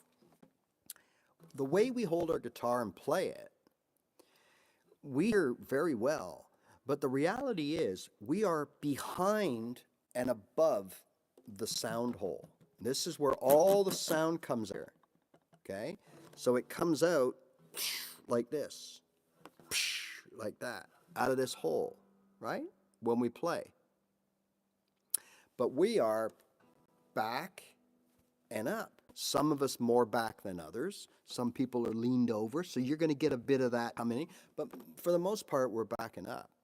So all of a sudden, you put your phone here and you play, and all of a sudden, whoa, whoa, whoa, I'm not liking this, okay? It's like when we first hear our voice. Mine was when I was a kid, and I talked into one of those tape recorders, press the record and play, right? And go, testing, 2, 3, testing, 1, 2, 3. And then I would play it back, and I'm like, oh, wait a minute. Is that my voice? Is that what I sound like? Because you sound different, because you're yourself differently. So when you first record an iPhone or an audio recorder, and you just kind of put it there, and you hit record, and then you come back and you do this,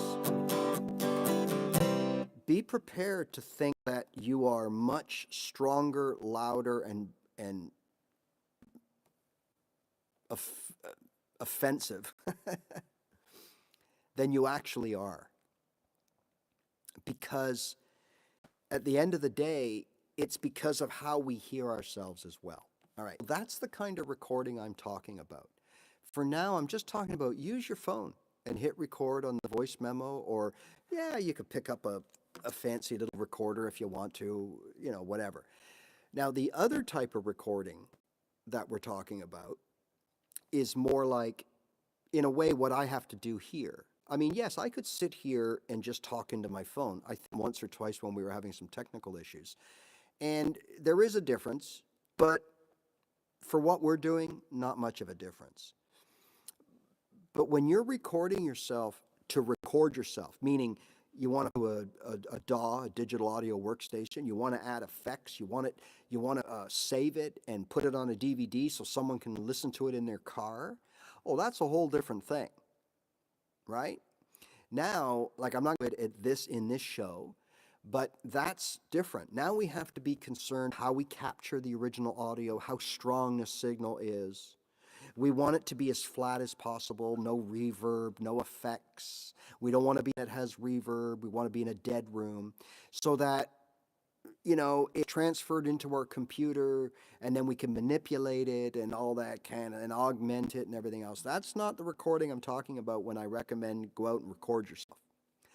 But so I just want everyone to be clear. To do what I think Kevin's talking about, or K Tate, as you know him, is talking about, I think, is he wants to record himself as a musician, right? And make an MP3 or MP4 file that he can share or have people listen to.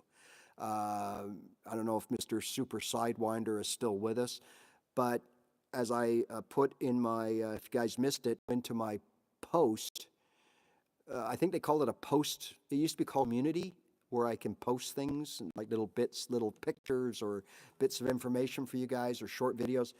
The Super Sidewinder has a YouTube channel, and I put the link there. And that would be a perfect example of someone who is recording themselves as a musician. They're recording music. They're either themselves playing along to someone's music or they're making the music themselves. So that recording is not what I'm talking about when I say go out and record yourself, right? I'm talking about just to have a note of how you're sounding. The other one is the whole bells and whistles. Yeah, you're going to need the proper microphone. You're going to need something to get the signal into the and turn it into a computer signal. So you either use a mixer or some kind of an interface that does that for you. So there's a cost. All the cabling is a cost. Then you have to have a software program. If you're not using GarageBand, which is free with your Mac, you have to buy some sort of a software program. Then there's all kinds of that you either have to buy or download. I mean, it gets really, really complicated and very expensive. So that's not what I mean. So don't run out buying mixers and audio faces and interfaces and everything else just to listen to yourself play guitar. There's much easier ways to do it. So just want to clear that up, all right? But anyways, so that's, look, today, what did we talk about? I mean, outside looking in, it was pretty much harmless stuff. Like, we basically are just kind of revisiting and making sure that we tighten up in my opinion, the two most important aspects of learning and starting to play and playing the guitar on a basic level and playing your first basic songs or basic versions of songs is your left hand chord playing and your right hand strumming. And we've addressed both today. Okay, and we've sort of hopefully taken out some of the things that might be causing you problems. Most of it is mental. Little things like when you come across chords and you think that you have to replicate those chords, and you don't. And I want you to understand you do not. I flash chords as a perfect example, but there are other types of chords that come across, and I go, well, that doesn't make sense to me. I'm just going to play this, and it sounds just as good. Then play that, okay? Because nobody cares. At the end of the day, nobody cares. As long as it sounds good or sounds right, nobody cares. Do what's easier for you to do. So again, playing the guitar at any level, especially a level, is all about what we do with our left hand and how we play 8 open chords, 9 if you include your F cheater chord, how we fret them, how we finger them, clarity with muffled strings, right? We want smooth transitioning, crisp transitioning, okay? We want a good interaction so that if we decide, like in that chord progression, that I wanted to accent the first down of every chord, then we got to both be on board. Both hands have to be working in sync, right? And then, of course, what we can do here with our right hand is work on things like touch with our strings, right? Our rhythm, our feel for the chord progression. We can cut down on our strumming to make things a little easier. We can incorporate palm muting to give us a little bit of a, a little bit of a sort of like a sensor or a corrector so that we can manipulate what we might be able to dampen it or let it ring out more, that kind of thing, right? And if we only did that, think of how good you could be. And you haven't played a bar chord, you haven't you haven't run any scales, right? You haven't played power chord. You haven't worried about if that was a slash chord or an inverted triad. Like, who cares? It has no bearing at all on whether or not you can make a song or a chord progression sound good. Right?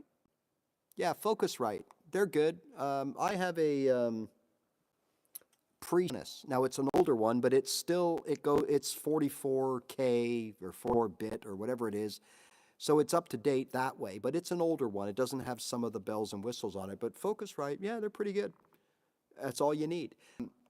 I don't think you need, if you have a USB mixer, you don't need an interface. You could use a USB mixer, connect that to your computer, and that will do the job of I believe, of the interface, okay? But again, I think you'd have to make sure that your mixer is capable of doing so. Yeah, Focusrite is a good one. But again, those two aspects. So even though we all thirst for new techniques and we all thirst to be fancy and look good and sound good, at the end of the day, it only involves two things. Is playing chords with our and strumming them with our right hand. And if we can perfect that, we don't need anything else. Everything else is gravy. And like I've always told, if you take care of this first, and you to the point, whether you're like Pietro, and you just kind of have no plan, you just kind of start, and it takes you somewhere, and it makes you want to strum a certain way, and it makes you want to sound a certain way, right? So be it. You can be like that, or you could have everything planned out. All right, I'm going to play this song, chords, this is the beats per minute, all right, this is the key that's giving me those chords, and I'm going to make a go of it. It doesn't matter which strategy you employ. What matters is that you execute it, that you actually play. If you have no plan whatsoever and you're not breaking, but you're not adhering to all these formal rules, as long as you execute, meaning you make it sound good.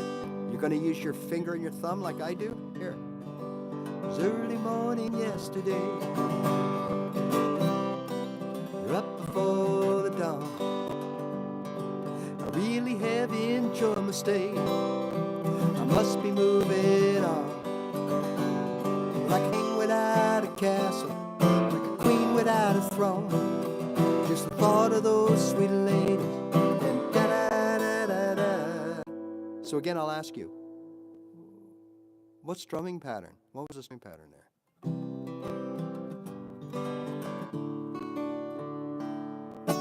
Right? It doesn't matter. Okay. Anybody have any questions about anything before we start sending people to the parking lot? Get your cold cars. If anyone has any questions, send them out. But you see the point here? It really doesn't matter about all the technical ends of things. What matters is that you are comfortable with your guitar. and that you can fret your chord the way they're supposed to be fretted, and that you can strum them any way you want as long as they sound good, right? And just because something's written on a piece of paper doesn't mean it's going to sound good. Or to rephrase that a bit, doesn't mean that you or me are going to be able to make it sound good. Strumming 3/4? Okay, yeah. Well, okay. If you're asking what a 3/4 strum is, okay. So a 3/4 strum is, so we have a 4/4 strum, right? Which we are playing perfectly equal distances. 1, 2, 3, 4. 1, 2, 3, 4. 1, 2, 3, 4. 1, 2, 4. 1, 2, 3, 4. 1, 2, 4. A 3/4 strum would be 1, 2, 3, 1, 2, 3, 1, 2, 3, 1, 2, 3, 1, 2, 3, 1, 2, 3, 1, 2, 3, 1, 2, 3. Right? We're going to play 3 in the space that we played 4. That's it. 6 is just double. Right? That's really all that means. And a lot of times, how do you know if a song's in 3/4 if they don't tell you? Well, here's how I found out. So there was a song I wanted to learn, and it went like this.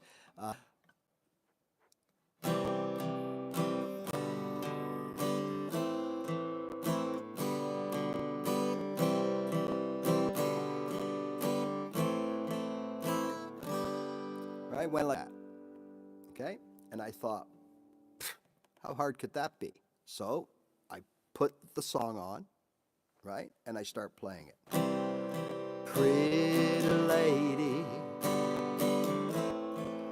here I am. My heart's on my sleeve, hat in hand. You said you can help me,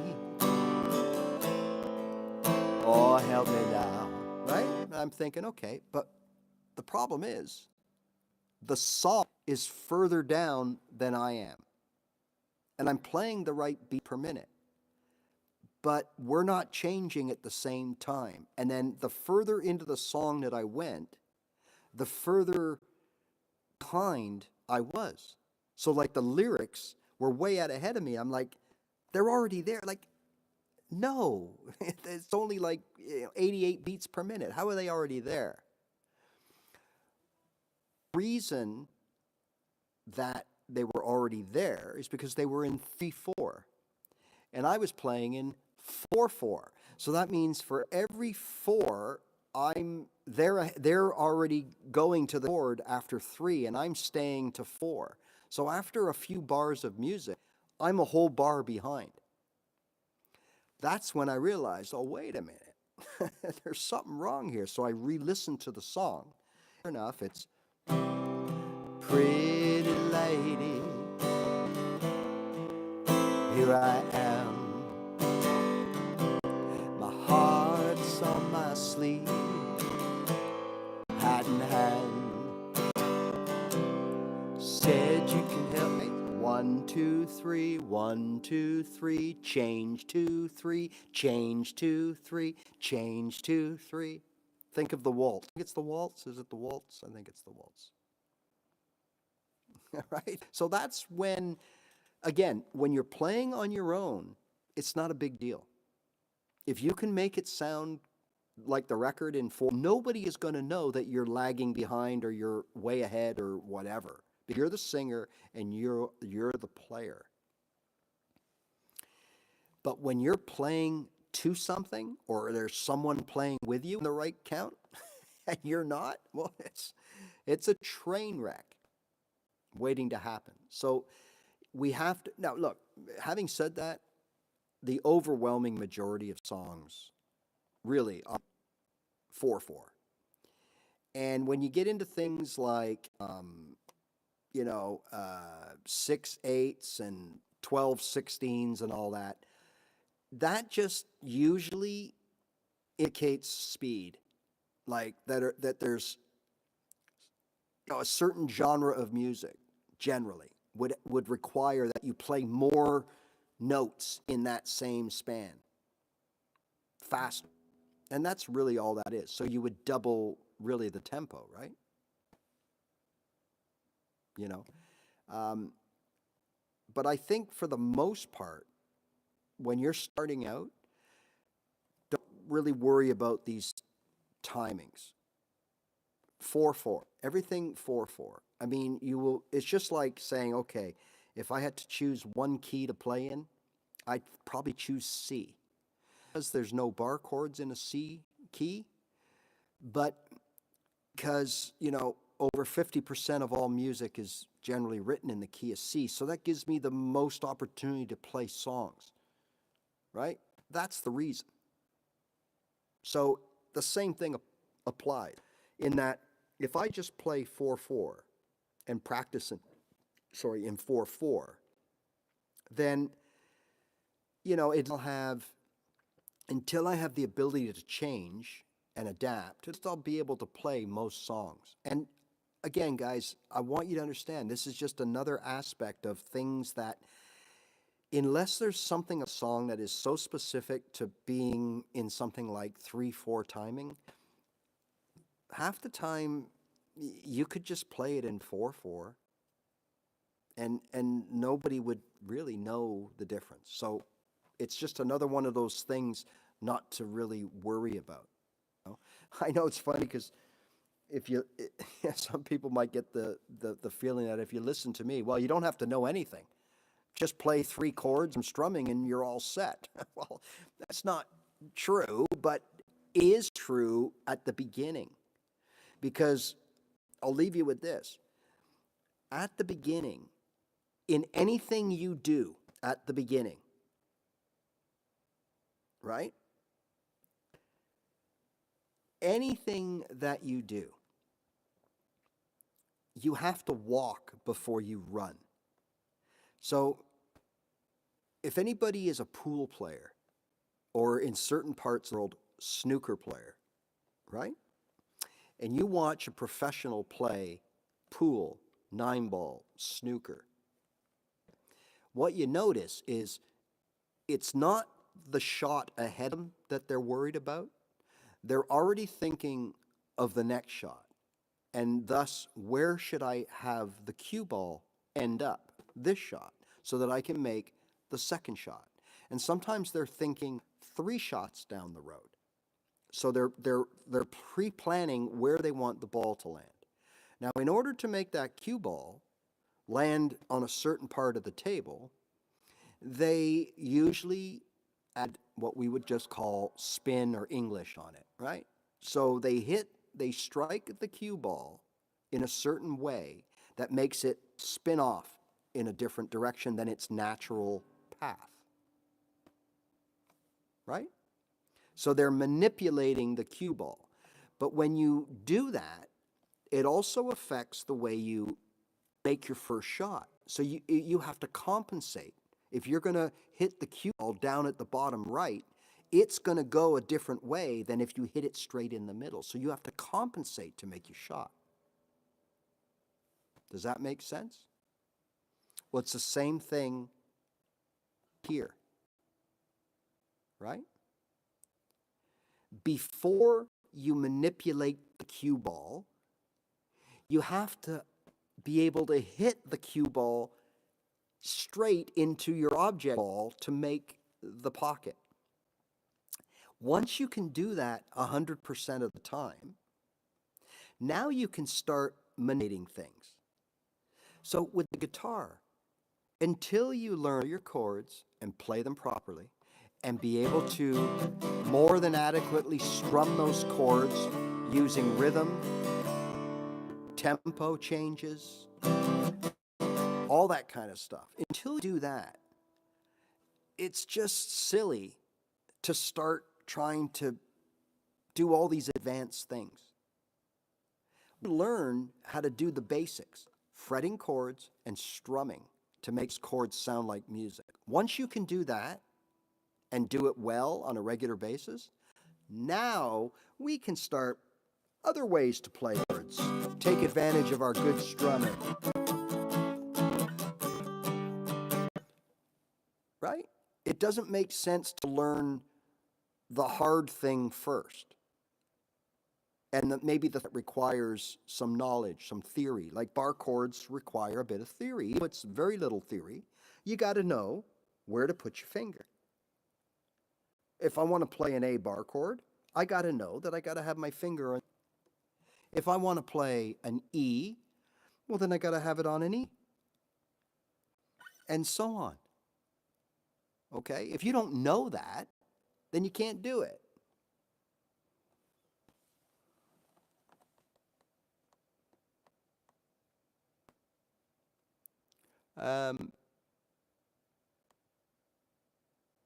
Yeah, for sure, absolutely, and that's again, that's what some pieces are when we try to learn songs, because we may not have the temperature or the signature, the chord or the time signature down, so we have to figure it out on our own, and a lot of times we don't know enough as beginners to know only 3 beats in the bar of 4, or there's 4, or 2, or I don't think well, I guess there would be some 2/4s, I don't know, but yeah, exactly.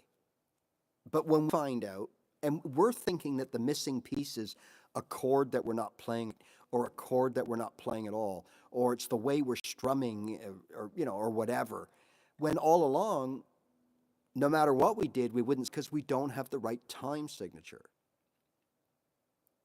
Right? So, and again, it all depends, right? Do you want to play, are you playing directly to the record, or do you just want to sort of play your version of the song? That matters too. But all right, so people, hopefully we've had another kind of productive. I know it seemed a little simple, but these are so important, these 2 aspects of playing the guitar. This is it, right? I call it, as you know, the guitar foundation. Left hand, right hand, ear and brain. Without it, you could play 1,000 bar chords. You could play all your scales. But if you don't have that ability to have these 2 hands working together along your ears and your brain, and, well, and your soul, there's the cheesy thing again, the soul. It's all about the soul. And it is. And if you don't have any of that, then it really doesn't matter what fancy technique you know, because you won't be able to implement it properly. So, a reminder to keep everything in check. Okay?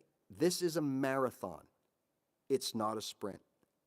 And you will sound very good if you can play 3 or 4 songs, open chords and good strumming. If you can play those, if that really, really good, you're a better guitar player than that person that knows a little bit of everything about the odd bar chord, but doesn't play them well 100% of the time, and doesn't know much about strumming, and often sounds loud and brash and all this kind of stuff. And here you are with 4 chords, some nice light touch strumming. You're going to sound 10 times the guitar player than that person that kind of knows a bit of everything but doesn't do anything really well. And at our level, that's what it's all about, right? Remember, we just want to play songs. And we just want to be considered a decent player. That's it. And how do we get considered to be a decent player? Like I started the show off with. Oh, here, Joe, I heard you play guitar. Here, do something. Oh, okay, well. Wow, look at Joe. Joe's an amazing guitar player. Joe's great. Hey, Joe, where'd you learn how to do that, buddy? You're awesome, man. Yeah. What am I doing? Playing a handful of open chords and strumming them nicely.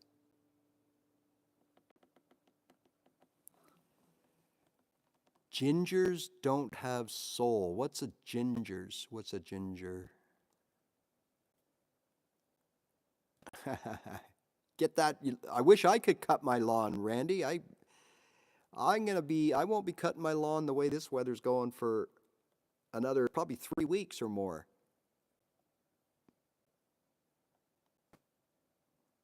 You are right underneath the person right above you, Randy. That's the curator of this piece of art. He made it and sent it to me.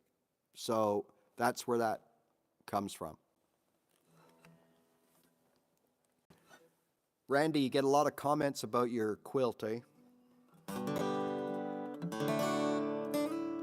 I would imagine that if they didn't take about probably 3 years to make, you could probably sell some. You could put a link on my page here and sell some, but yeah, Randy's the guy that Randy's the guy that is full for that quilt. I get quite a few comments about it, absolutely. And at first I thought no one would know what it meant, right? He had mentioned that he had this quilt that he wanted to send me, and I said, yeah, sure. And I got it undone and put it up on the wall and everything, and I was looking at it, and I said to myself, nobody is going to know what's going on here. Like, they're not going to get it. And, like, right off the bat, people were like, hey, man, look at all the patterns on your thing. Hey, that's awesome. You got strumming patterns all over your wall. So anyways, that's who is responsible for the strumming pattern, okay? All right, people. Hopefully I don't have to go out and shovel snow. It was snowing like when I came down into the studio. So I hope that it hasn't continued, but it is what it is. Wonderwall, that's exactly. That's actually what someone said. Someone said, hey, it's Wonderwall. So, all right, we'll see you guys later, okay? As usual, if you have any issues, questions, comments, comment on one of the videos or send me an email or whatever. If there's anything you want to see, anything that is on your mind and you want some clarification, if I can help, I gladly will. Other than that, just keep doing what you're doing. Make your practice mean something, and just keep fighting the fight, because it does get better, right? All right, see everybody later.